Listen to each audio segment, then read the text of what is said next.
Wednesday, January 25th.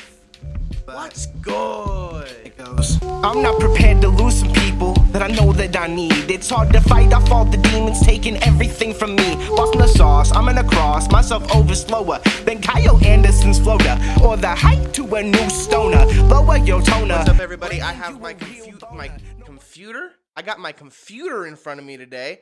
It is early in the morning, Wednesday. What is good, everybody? It is Chandler Ferry, your host here of What's Good Wednesdays, and also of Fair the Burn podcast. If you're not, go ahead and like, subscribe, comment, dislike. Go ahead and just follow us on all of our social medias, our YouTube channel, anything like that. Rate our podcast on Spotify, iTunes, whatever. Who cares? I do. You might. And if you do, follow so you can keep up with us, man. We talking about Christ, corruption, and culture. Not on What's Good Wednesdays, but that is certainly the theme of most of the podcasts. This podcast specifically, if you have not been here before, welcome. The first thing I gotta ask you is, what's good? Obviously. But my second thing to tell you is that on this podcast, we talk about what is the biggest story in the world of the week. Oh, and we bring you the biggest story. We never bring you any BS stories like telling you that Goblin Mode was the word of the year for 2022, and we don't ever talk to you about local MMA cards that only if you're really in Utah you're gonna care about. Oh no, we bring you the biggest stories every phone week. So what is it this week? Is it the fact that I shaved my face to look like Abraham Lincoln if he was 506? If he was if he was 506? Is it the fact that I shaved my face to look like Abraham Lincoln if he was 5'6" and 506 pounds, I suppose? Is it the fact that I look like the most confused Amish man of all time? Is it the fact that since shaving the mustache and keeping the facial hair around my chin, I look like I should be in a Rembrandt painting? Like I should be in Girl with Unicorn or Lady with Unicorn? That's my favorite painting of all time. And I look like I should be in the background of that, just looking at the Lady with the Unicorn being like, your necklace is nice, but how did you come in cross with this baby unicorn? No. That's not the biggest story of the week. Is the biggest story of the week the fact that it's too damn cold? No. It should be, but it ain't. The biggest story of the week this week is Francis Ngannnou, who is the heavyweight of the champion of the world, formally stepping away from the UFC because he said that they weren't giving him health insurance and not paying him enough money, things of the nature, and he vacated the belt. So now the heavyweight championship of the world for the UFC will be fought by John Bones Jones, who's coming back after 10 years off, not really that long. I think it's probably closer to like 4 or 5. And changing weight divisions. He used to fight in light heavyweight, now he fights in heavyweight. And he's fighting Ciryl Gane, who is this kind of newcomer, who is 7 wins and 1 loss, who his only loss comes from Francis Ngannnou, the guy who just gave up the belt. And he seems to be like this new flashy kind of hybrid type of fighter. And that's all good and dandy, but that's the UFC. And to be quite honest, unless you're interested in the UFC, you don't give a shit, and you probably have no idea who these people are, right? So it doesn't really behoove anybody to know that. Now, the interesting thing that has happened since Francis is released is that he is being challenged by the Gypsy King, Tyson Fury, if anybody knows, which, surprisingly, a lot more people know about, like, Tyson Fury than they would know about Francis Ngannnou. And Tyson and Francis have been like back and forth. You know, Tyson's like one of the biggest boxers in the world. Some people are kind of arguing he's the GOAT of boxing.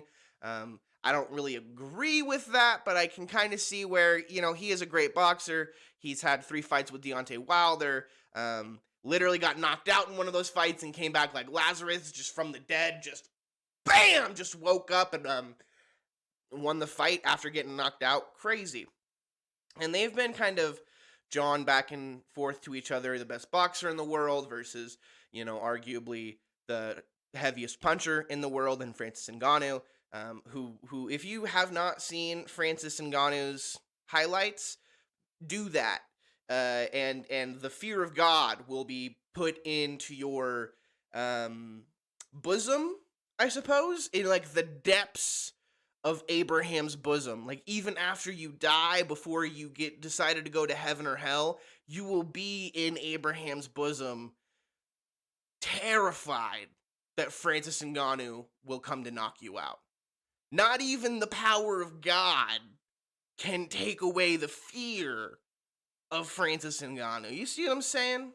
It's a very interesting matchup, and they've been talking back and forth for a while, and Tyson this week called out Francis. And he said, all right, Francis, you're released. You want to come for a big pay-per-view? You want a big payday? I'll give you the payday. Here's what we'll do. I'll fight you, Francis, in the cage. In 4-ounce gloves. Okay, so everything is looking like MMA so far. In the cage, small-ass gloves. Queensberry rules, which means typical standard boxing rules. No elbows, no kicks, no knees, no takedowns, no grappling of any sort. If you clinch, they're going to break it. No dirty boxing legally. If someone turns their back, you can't punch. You can't throw hammer fists. It's back to original boxing rules, in the cage, 4-ounce gloves. And Tyson Fury said, we need to get a badass judge. Who? Iron Mike Tyson. Mike Tyson! That's Mike Tyson, right? He's like, hey man, we can't just have the two baddest men in the world going at it. We need the man with the face tattoo and the experience of biting the ear, right? That's who we need between these behemoths. Because if someone gets out of hand, Mike Tyson is just gonna slip, bat, and just come through up top with that hook. Terrible movement on the podcast by my part. Too early in the morning, haven't done any exercises, stumbling all over the place. What's good? Now here's my question for Tyson Fury. Hey Tyson, why do you look like the fattest frat boy around? Why do you look like at any minute you're gonna go see your drug dealer? Not for cocaine like you used to do, just for marijuana. And show up at a keg party with the keg and be like, who's ready to get fucked up? Tyson, literally, gross. Tyson literally always looks like he's late for his 9 a.m. math class. Like, he looks like he never shows up to 10 a.m. English Monday through Friday. Monday, Wednesday, Friday. Like, this man probably is enrolled at the same university that I am, to be quite frank with you. Tyson, Fatboy, Fratboy Fury, dude. Fuck the Gypsy King. That is Tyson, Fatboy, Fratboy Fury. Calling out Francis, you're gonna be scared of him in Abraham's bosom, Ngannou. That is the fight to make. And to be honest, I was thinking about it in my bed last night, and I was really like, I don't think there's a bigger fight that you could make. I think there's one bigger fight that you could make in combat sports in general that would get more people talking. I think if Tyson Fury and Francis Ngannou fight, they will talk about it on SportsCenter. They will talk about it on ESPN. It's not just going to get swept under the rug like most boxing events. It is truly, because it's not even a sport that Tyson is offering him. It's some sort of hybrid mixed event. It's like, this isn't going to make sense to most people, but it will to David. Fuck you, David. It's like when Demetrius Johnson fought Rod Tang, and it was like first round Muay Thai, second round MMA, third round Muay Thai, fourth round MMA. It's not really a sport, right? It's just like some sort of mix of both things that these guys do well. So, yeah, so I just think it's so wild and out there, and it's two just giant men that the only other fight, I think, or boxing match or anything combat related that you could schedule and put on the books that would get more hype and more press than Tyson Fatboy Fratboy Fury versus Francis. Even the power of God is not going to leave you enough to not fear Francis Ngannnou. Is Jake Paul versus Conor McGregor. And I actually think that we need to be that it should start working towards that fight too. The Jake Paul versus KSI fight obviously is a big one, and I think probably happens before the Conor fight happens. But every day I think that we get closer to that Jake Paul Conor McGregor fight, and that thing would go absolutely bananas. Jake Paul has everyone enthralled, encapsulated, from the YouTube world, from the fighting world, from the boxing world. Obviously, he set up to fight Tommy Fury. Now, it's not going to happen. I'm not even making a video on it because, quite frankly, that fight is like Tony Ferguson versus Khabib. It can get scheduled 9 million times. That fight will never happen. So, I think that the fight that would be just bigger than Francis and Tyson, is Jake Paul versus Conor McGregor, which I think, Conor's getting big. He's kind of getting bulky. There's probably a chance that he's up around 190, 200, around kind of where Jake fights. So I think Conor's still a bit shorter than Jake, but nonetheless, man, I honestly think that is the only combat sports event that would outshine Tyson, Fatboy Fratboy versus Francis, straight out of the devil's asshole, Ngannou. Just saying. That's kind of what I think. So, that is the biggest story of the week. Now, the biggest winner of the week is none other than one of the greatest NFL tight ends of all time turned talk show host, Shannon Sharpe. This man is on Undisputed with Skip Bayless, and he is arguably a part of the greatest sports show duo of all time. Him and Skip. I mean, I know that Shaq and Charles Barkley don't exactly have their own show, but him and Skip really have great conversations and such a great banter and a nose issues. Great, just great chemistry on set. Shannon's always been a big talker. Recently, he was at the Lakers versus Memphis Grizzlies game, and if you don't know Shannon's a big LeBron fan. He's the biggest LeBron type stan guy in the world. And I think the Lakers were up at halftime versus the Grizzlies, and Shannon Sharpe had a courtside seat. And during halftime, right before they went to break, you saw him John back and forth with the Grizzlies players, and then John Morant, who's the main point guard on the Grizzlies, his dad got involved, and Shannon Sharpe kept talking shit to them and just yelling at them, and security had to get involved because they were hey, this is competitive, but we really can't have this turn violent. So they got security involved, and Shannon was had to leave the building, but then he came back after halftime and was allowed to have the seat back and blah blah blah. But I just want to read this quote that he gave to an ESPN journalist, because I think it is honest. This is what made me go, oh, you're the winner of the week, dog. You absolutely won this week. So, beginning of this article, it says, this article is called Shannon Sharpe Wanted Smoke with the Entire Grizzlies Bench After Heated Exchange with John Morant. Amazing. The entire Grizzlies bench. He does not give a shit. So here's the quote. He says, "They didn't want this smoke, Dave," Sharpe told ESPN staff writer Dave McMenamin. I'm also going to try to read it like Shannon. I don't have a great Shannon impression, but I'm going to try. "They do all that talking and jockeying, and I ain't about that jockeying. It started with Dylan Brooks. Side note, This is Chan. Dylan Brooks, I've said this forever, worst NBA player of all time.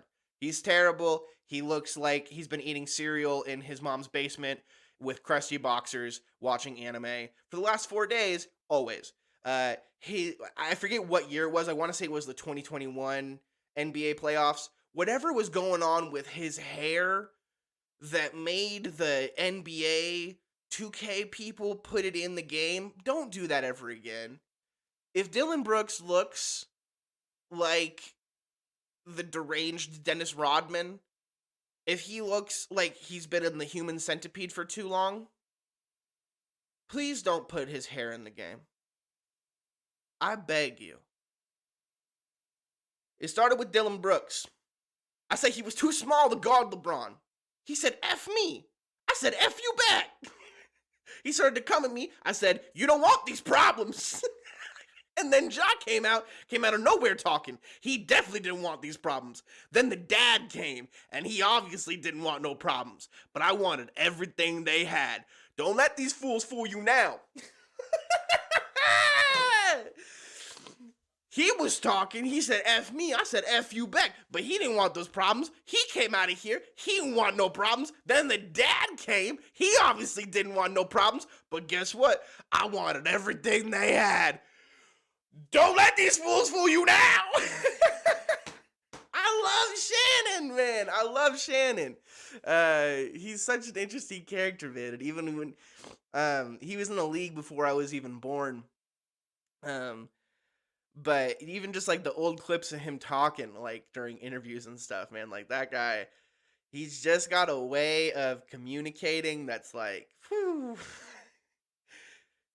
Shannon will beat your ass, dude. Shannon will beat your ass, dog. And he wants everything you got. He wants to smoke. He wants that.